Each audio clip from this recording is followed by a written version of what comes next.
Chiefs Kingdom, welcome back to All Chiefed Up. We're back with another podcast for that ass. And today we learned, is Mahomes trying to be more like Tom Brady?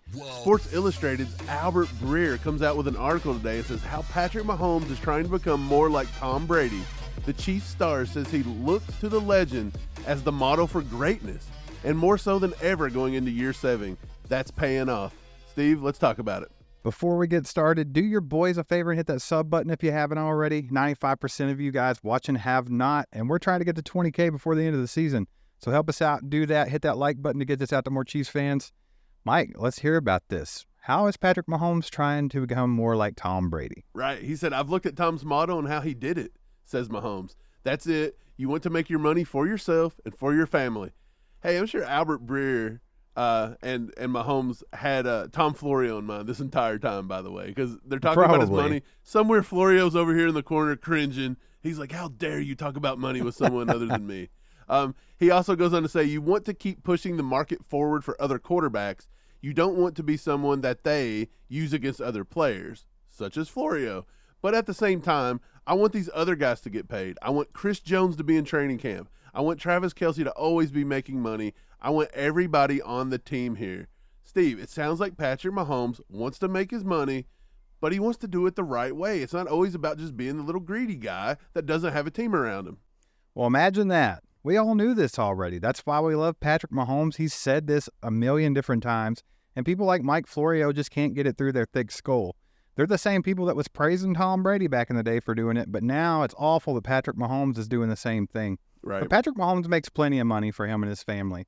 The guy's got a massive contract as is, even though it's not the top paid quarterback one. And he also gets so many endorsements, man. He makes a lot of money. His money is not a story, except for anybody but the Mike Florios of the world. He goes on to say some more interesting stuff. He says, I have a great offensive line. It's everything around me. It's all about having open conversation with Brett Veach, Coach Reed, Clark Hunt, and just knowing where the happy medium is. That will be out there throughout my entire career. To me, it's not always about being the highest paid. It's about making enough money for me and my family and keep moving the game forward for everyone.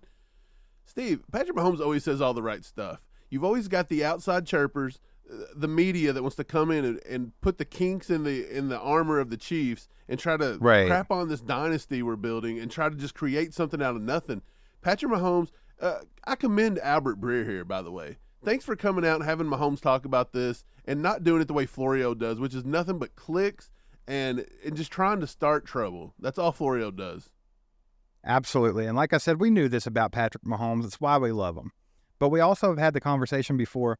If Patrick Mahomes is not taking as much money on this contract so that they can have a good team around him and the pieces around him, like he said, he wants Chris Jones in training camp. Right. Don't you think that the Chiefs better make sure that they have Chris Jones in training camp, or they have him some weapons around him to make sure that he's got a good team? Because that's why he's taking less. Right. He just said it. We've said this over and over. He's taking less because he wants other guys to get paid. Right. Chris Jones deserves whatever Chris Jones needs. I don't care if it's 28, 29. I don't even care if it hits 30. This contract is going to look great in 3 to 4 years. Chris Jones is going to outperform his contract. I don't think there's going to be a problem where he gets paid and he just decides to take the next 5 years off.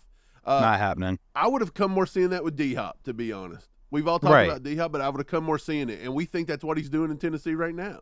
I think he's exactly retiring early. But you don't have that problem with Chris Jones.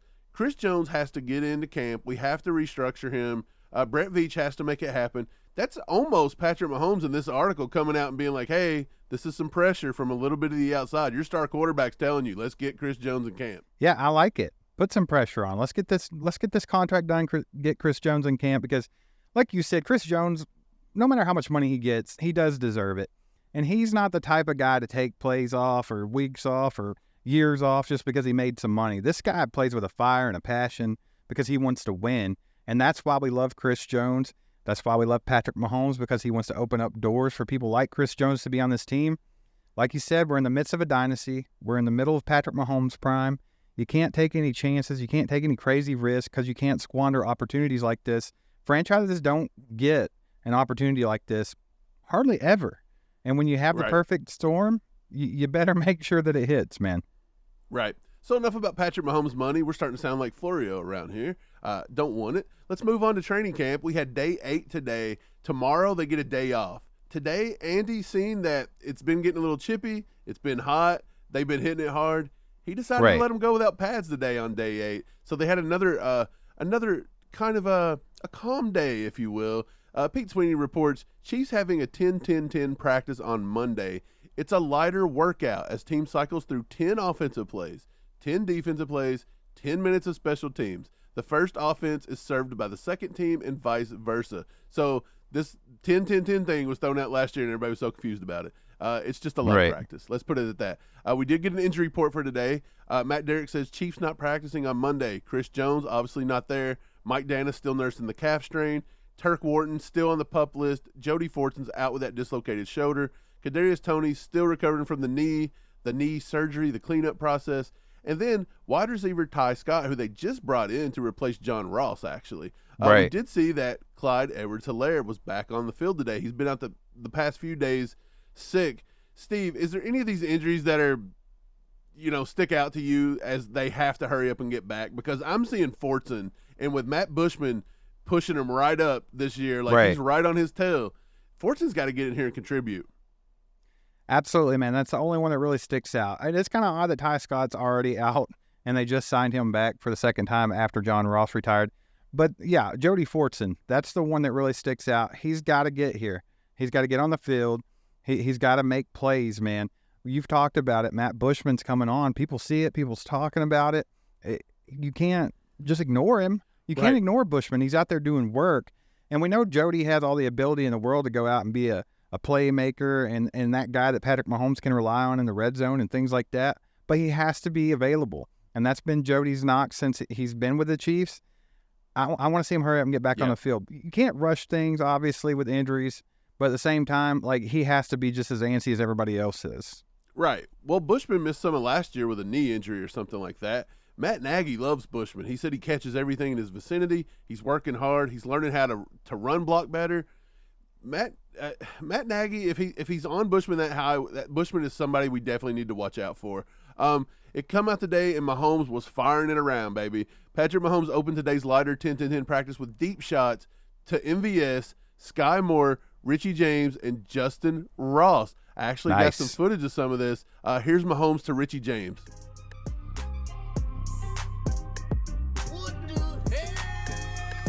He was wide open. Somebody blew a coverage there. Right. He was completely wide open. Didn't even look like anybody was in his vicinity. Here's another one to Justin Ross. Let's watch this one.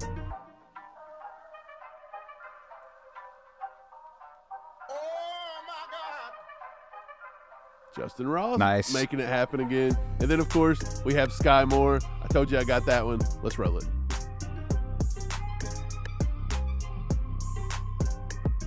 Boom, shakalaka. Skyy gets behind the D as well. There we go. Patrick almost underthrew that ball. He almost did underthrew it. If you go at the previous play with Justin Ross, it looked like he threw a back shoulder ball that maybe shouldn't have been that. It could have just been in stride with Justin Ross. That's one thing I do want to see. I want to see Patrick Mahomes' deep accuracy a little bit more on point this season. Last year, it kind of suffered at times, and we talked about that with deep balls to MVS and stuff. Some of them could have been touchdowns, man, if they were just thrown in stride, and then there were some that he completely missed on. So, not saying that's a big deal. They're just doing the 10-10-10s today. It's a laid-back practice. It's not a crazy thing. But that is something that I want to see improve this year is Patrick Mahomes' deep ball accuracy. Right. Tommy Rezach says Mahomes with a couple of nice slants. A nice slants to MVS and Richie James in this period. This practice is nearing its end in the next 10 to 15 minutes. So it looks like Richie James, MVS getting on the same page. But the one I want to focus on is Skyy Moore, Steve. Skyy Moore is becoming that guy that we wanted last year. Second round pick.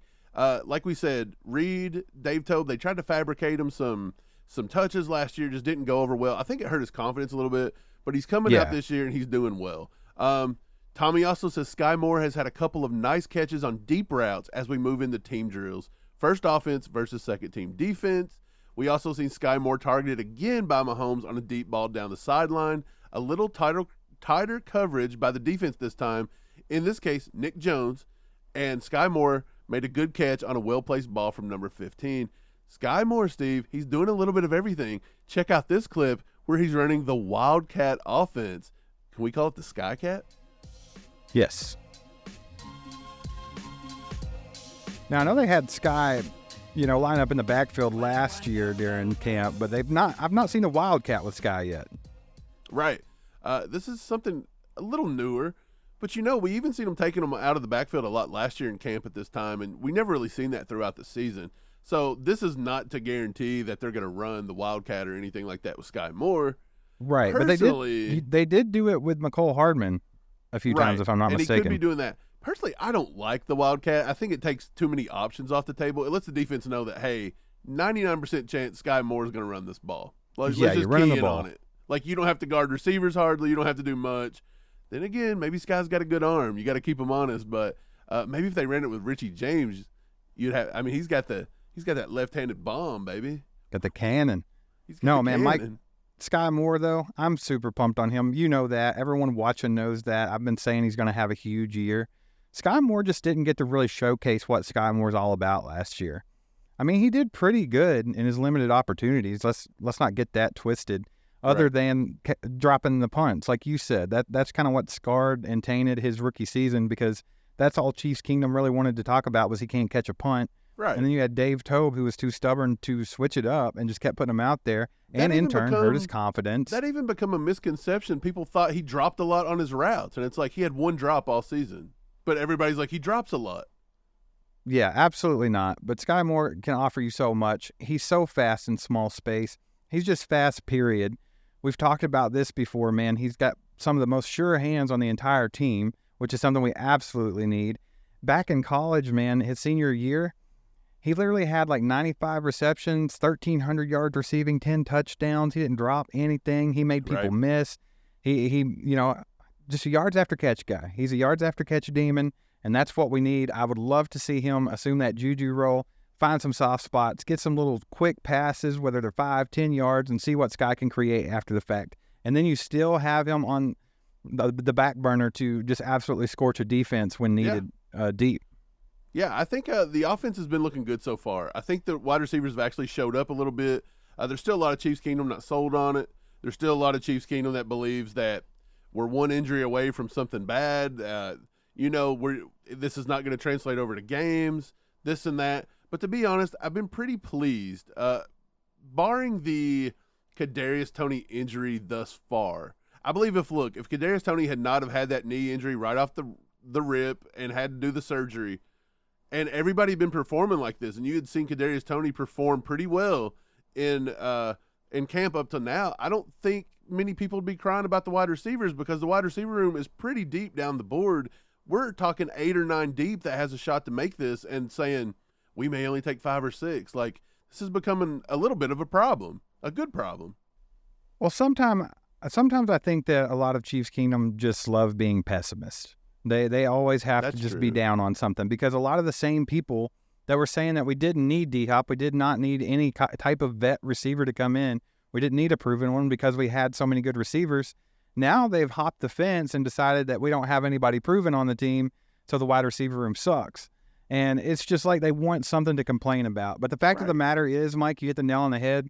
We have a problem of too much talent in the wide receiver room, and that's an awesome problem to have.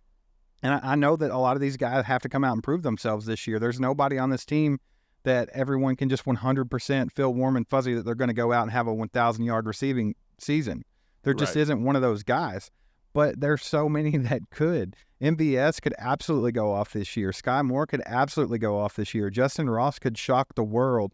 Richie James could have his best season in his career.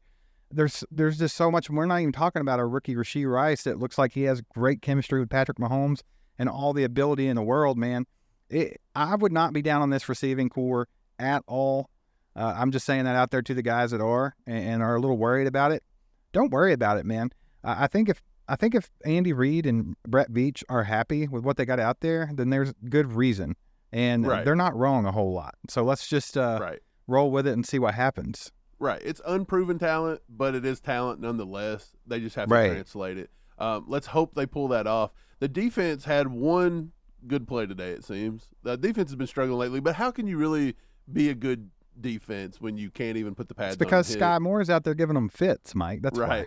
Matt McMullen says Justin Reed with an interception over the middle while playing deep center field today. That was also going to be probably on Blaine Gabbert in the second team because ones versus twos versus ones, that kind of thing.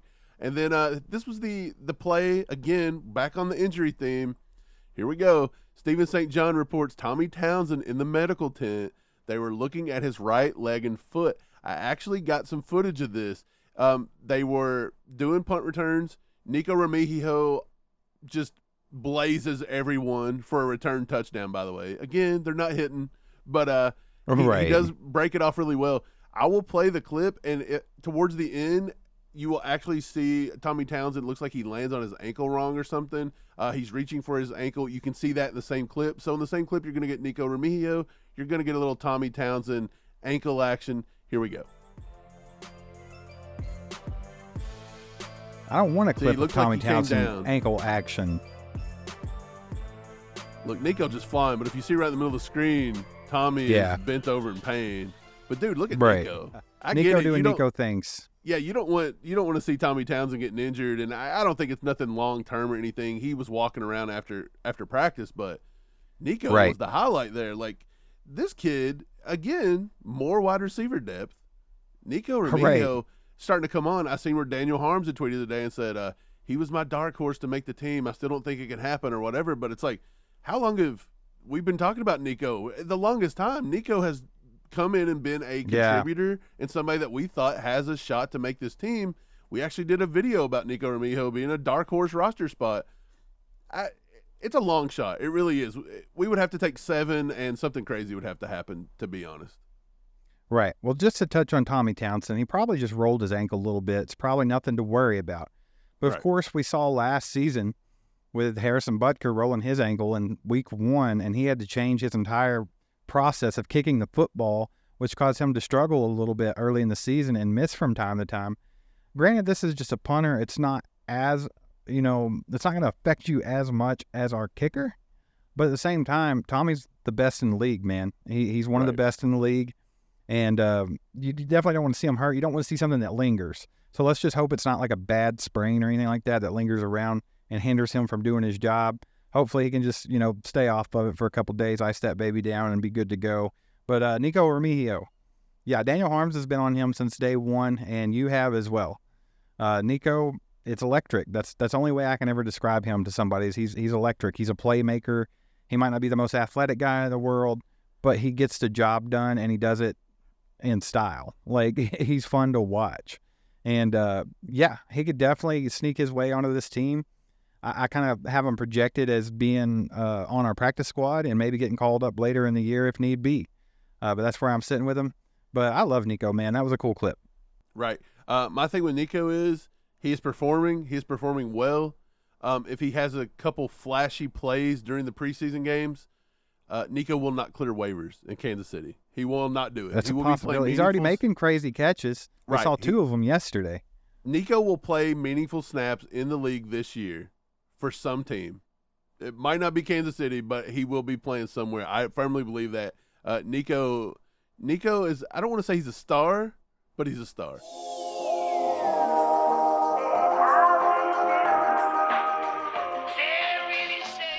That time's yours. Time is yours, Chiefs Kingdom. We're going to check out some of your comments from our last video podcast. What do we got first, Mike? First up, we got XJ Bomb. He says it's going to be MVS, Justin Watson, Rashee Rice at wide receiver. The others have been wishful, hopeful. Maybe James too. Steve, somebody he's forgetting. Yes, Mr. Bomb, sir. Where the heck is Skyy Moore? And why? Moore? What are you smoking? Skyy Moore is going to be possibly the most effective receiver that we have this season. Like, he's going to be good. Right. I can't wait to watch it. Quit forgetting about this man because he's going to really open some eyes this season. But other than that, Mike, I think he's pretty spot on, to be quite honest about it. If you bring it back up and let me see it, he says MVS, check. Watson, probably check. Rice, check. He also forgot about a little man named Justin Ross. Like, this guy's been going off in camp, and I don't think that he's one of those people we want to stick out there on waivers for someone to snatch up. So, I think if you take these guys that he's mentioned, Watson, Rice, James, MVS, and then you add, Ross and Skyy Moore to it. I think that pretty much tidies it up there. I mean, you have to do that, right? That's 7 with Kadarius Toney. This is what we're all talking about. It's not like groundbreaking here, but I think the biggest thing is he's saying Watson. Okay, yeah, we get it. Watson is the guy on the that everybody's debating. Like, why are we bringing back Watson? Is he the new Daniel Sorensen? Why? Why are we taking a spot from Watson? We know what we got. Yeah. I mean, on that train. Right. But I know Andy Reid loves him. I know he loves him, and there's a purpose for him. I fully believe that Andy Reid has a purpose for Watson, and that's why he likes him so much. So you just got to trust that judgment and that process altogether. But I'm on that train of why do we keep him? Why are we keeping him? We have plenty of talent at wide receiver. But, I mean, he might prove us all wrong and come out and have a killer year. We'll see. We'll see. Cole Wintel's Outdoor. I'll get it right in a minute. I'm just going to say Cole. I don't know why everybody's hating on Justin Watson. Here we go. That was perfect. I think he's a good kid, a good pro. He has a good mentality, and I think he's pretty decent wide receiver. I don't think nobody's hating on Justin Watson. There's been people in our chat, even Steve. We've all said he's mid. He's mid. I mean, you just know what you're going to get. You're not going to get a superstar out of him. We don't mean that in like a condescending way, but that's just it. He even said it himself, Mike. He said he's decent. So he just said it in a different way. That's all he did. But, yeah, like Mike said, no one's hating on Justin Watson. I think he's a great kid, too. I like the way he holds himself, handles himself. He plays well. He plays hard, and I think he's pretty good. But that's the thing, man. He's decent, like you said. And we have a lot of guys that can be a lot more than decent. So when you start talking about eliminating roster spots for guys with a ceiling as high as Justin Ross for the decent receiver, that to me becomes a problem.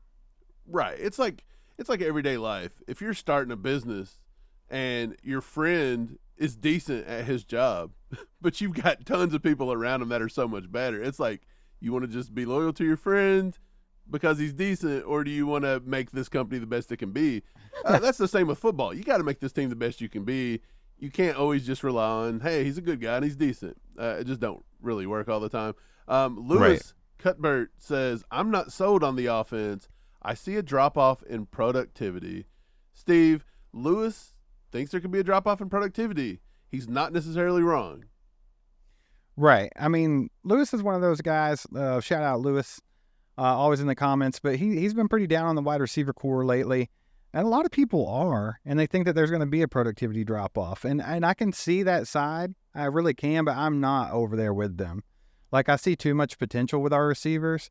I think people like MVS and Skyy Moore are probably going to get the bulk of everything this year. And obviously, Kadarius Toney, if he's healthy and on the field.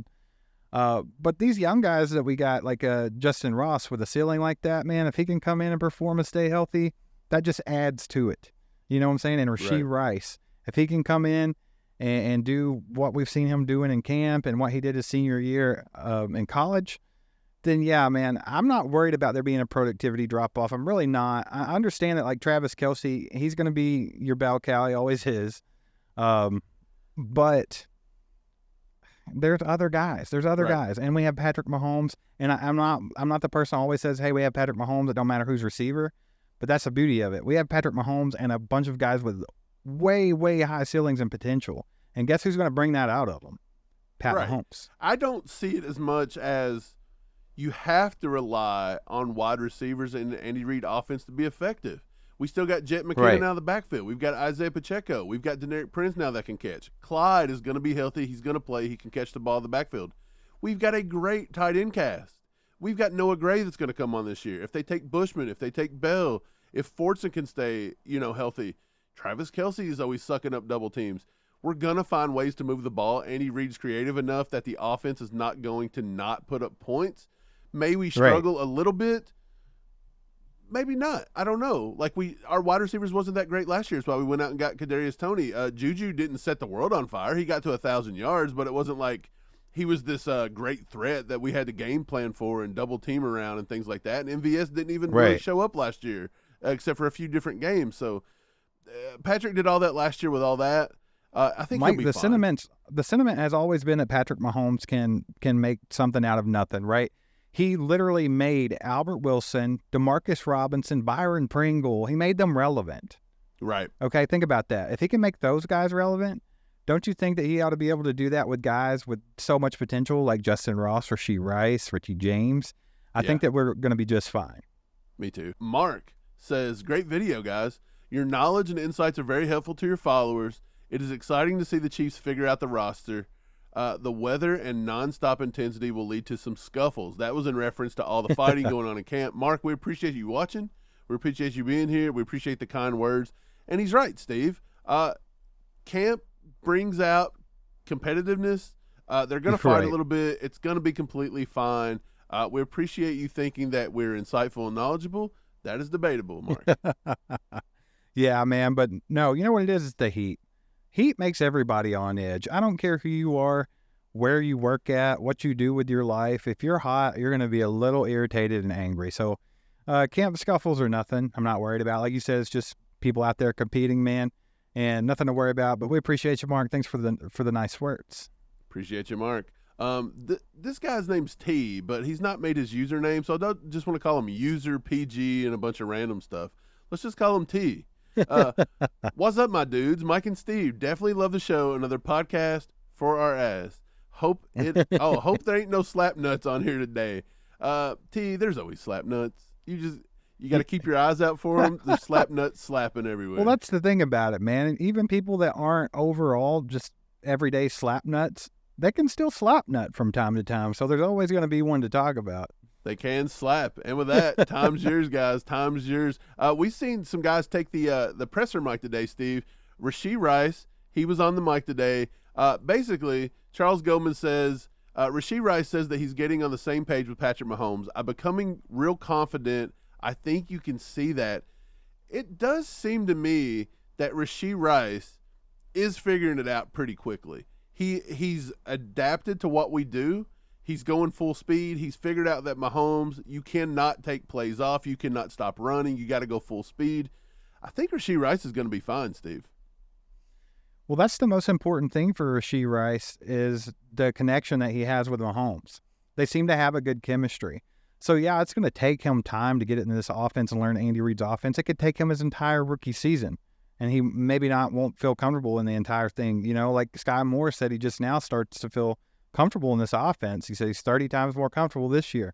So, yeah, Rashee Rice is going to have those growing pains, and he's going to go through that. But it's so important just to note that he has a good chemistry with Patrick Mahomes, because you know that a good chemistry with Mahomes can lead to plays that aren't necessarily scripted. I mean, you see him and Travis Kelce.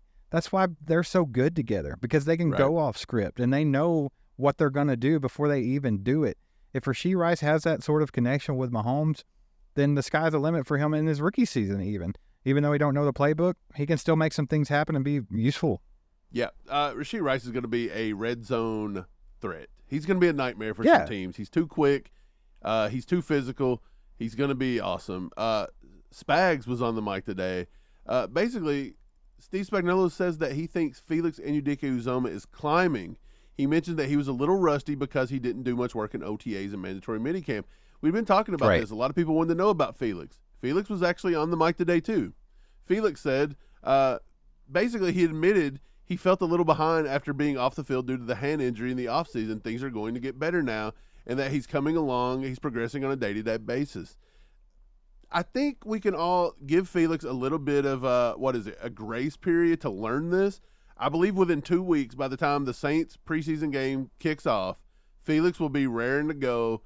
He's gonna be worthy of what we feel a number one pick should be, I think, when it's all said and done. Right. Well, Felix, just like I talked about Rashee Rice, Felix has a natural ability, right? Like, this guy just knows how to get to a quarterback. When the lights come on and it's game time, whether Felix felt like he's a little bit behind in camp because of his hand injury early, he's going to perform. Like, so I have no worries about Felix. I think that he's going to be performing 100% when the time comes. And I think that he has a big opportunity, man, because our defensive end room is not exactly star-studded. So when he gets his chances to be on the field, he can really make himself known. If he can get out after the quarterback anything close to like he could in college, if it translates, Felix is going to be a problem for teams. For sure. We also seen Drew Tranquil on the mic. He said it's an honor to be playing for Coach Spags and playing for the defending champs. He also reiterated there's a lot of teams reached out to him during the process, but he wanted to come play for the Chiefs. We're glad to have Drew Tranquil because I do believe Tranquil is going to very much step in at linebacker, play a lot of snaps this year. He's going to be a leader for the younger guys. I think Drew Tranquil is going to have a big year, and this defense is going to be raring to go. Absolutely love Drew Tranquil and what he brings to this team. He's just a great football player. And I absolutely love that in that picture, Mike, he just looks like a soccer dad or something like that. You bring that up, baby. He looks like he's maybe the little league coach. You know, his son plays on the team. Hey, man, you ain't telling his son he has to sit there. And you know what? Right before the game, he stole his wife's crop top to throw on just for a little fashion statement. He did. He took her gold chain and her crop top, and he said, I'm going out here. He got her headband that she puts her hair back with. He said, I'm going to keep myself cool with this. It's time for Questions from the Kingdom. Hey, man, first question we got up today from the Kingdom. Big Mike OP1 says, how's Karlaftis doing? I haven't heard anyone talking about how he's performing. Steve, how's Karlaftis doing, man? Karlaftis is doing great. He is. Right. I mean, you haven't heard a whole lot about it, but, people saying, we haven't heard a whole lot about Karlaftis. We haven't seen a lot out of Felix. Felix is behind a step and this and that. Guys, this is what they do. Their job is to get after a quarterback and hit a quarterback. What can you not do in camp? Right. You can't even. Right. So, I mean, you're not going to hear a whole lot about pass rushers in camp. You're just not. I'm not worried about George Karlaftis whatsoever. This guy has the drive and the motor. He wants to be good. He's been working with Tamba all offseason. He don't take any time off. He was so inquisitive, I guess is a good word for him, as a rookie. He was always in the ear of Frank Clark and Carlos Dunlap trying to learn. Like, this guy wants to do good, and he had a pretty good rookie season. And I think his second year is going to be even better.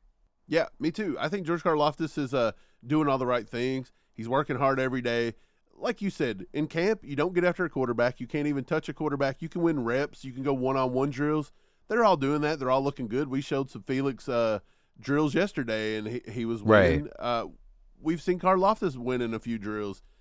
It's nothing that just like what you said, it's hard to make pass rushers look good when you're not even hitting. They just got the pads on a few days ago, so what can you do? Right. Last question here. Nick, I'm going to say Nick Clow. I don't know. Nick, Clow. Love the pod. Question if you guys can get around to it. We got around to it, Nick. Here we go. We all know about how complex Andy Reid's offense is and the effect it has on rookie wide receivers. However, I feel like Rashee Rice has been looking better than expected in camp so far, which he has. How is Rashee looking compared to how Skyy Moore looked in camp last year or other rookie wide receivers in years past like Tyreek Hill? Is he ahead of the curve comparatively? Should we have hope that he may finally break the curse of the rookie wide receiver production in Andy Reid's complex offense? That was a long question, but we get the gist of it. Is he going to break the trend of the Andy Reid rookie receiver not getting a lot of snaps? Steve, short answer for me is, yeah, I think he could definitely break the mold, if you want to elaborate. Right. Well, thanks for the question, Nick. It's a good question, and it was presented well. And I think you hit a lot of the facts there. Like Skyy Moore, he didn't do a whole lot his rookie season. And people hold on to that right now. That's why a lot of people aren't so happy about our wide receiver room, because they think Skyy Moore is not who we drafted. But that's not the case, man. It's just the fact that he's got to get in here and find his place in the offense. Rashee Rice has something that Skyy Moore and a lot of the other rookies didn't have, and that's a big body and play physical and can win contested catches and jump balls and things like that. That's something that you haven't seen from other rookie wide receivers of Andy Reid. They're normally a different mold. I mean, he even brought up Tyreek Hill, different mold. McCall Hardman, different mold. Well, like I was saying earlier, man, Rashee Rice has got a little bit of a connection with Mahomes. If there's some chemistry there, like I think there is, I think it'd be just fine. And I think that you'll see him being a little more productive in his rookie season than these other guys, just because of what I just said. If he's playing physical, he can win those 50-50 balls. He can, get out there in the red zone and score touchdowns. That's going to be a bigger splash than you've seen from these other guys. So whether he does, 200 yards of receiving or 800 yards of receiving. If he puts up 5-6 touchdowns, you're still going to say it's a successful rookie season. Right. And I think he can break that mold. I really do. Right. There was a big stigma around Skyy Moore, like you said. He struggled in the punt returns. They struggled to get him in the offense. It broke his confidence a little bit. People, even to this day, acts like he drops the ball a lot. He dropped some punts. He never dropped a lot of passes. Skyy Moore is the most sure-handed receiver on our team. I would almost guarantee pretty spot that. on. A lot of times Mahomes didn't put it on him where he's supposed to. Easy to do. He's a little guy. By the way, they thought he was always injured a lot. He started the rookie OTAs last year with a little bit of a hamstring problem. He got it corrected by camp. I don't think he missed any days in camp, if I'm not mistaken. But we did see Rashee Rice come in this year. He's been healthy the entire time. That's what I see throughout the process. He was healthier in OTAs. He wasn't behind. We just heard how Felix said he's been behind because he missed rookie OTAs a little bit. So you can be a little bit behind. I just think Rashee Rice is going to do well this year. I think he's got the right attitude. He's got the right mindset. I believe Mahomes does trust him. Almost right now, I believe Mahomes trusts him. And I believe he'll be a big target in the red zone, as Steve said. He's good after the catch. I think he's going to be just fine. But that was a great question, Nick. And with that, guys, that's going to wrap it up for today. Be sure and watch this video that YouTube thinks you're going to like. Be sure and catch our live. We're going to be live on Wednesday. We're going to have another video tomorrow. The Chiefs are off tomorrow, by the way. So no practice for the Chiefs. But all Chiefed Up never takes a day off, Steve. So be sure to subscribe and click that bell, and we'll catch you guys next time. There goes a sight from my soul.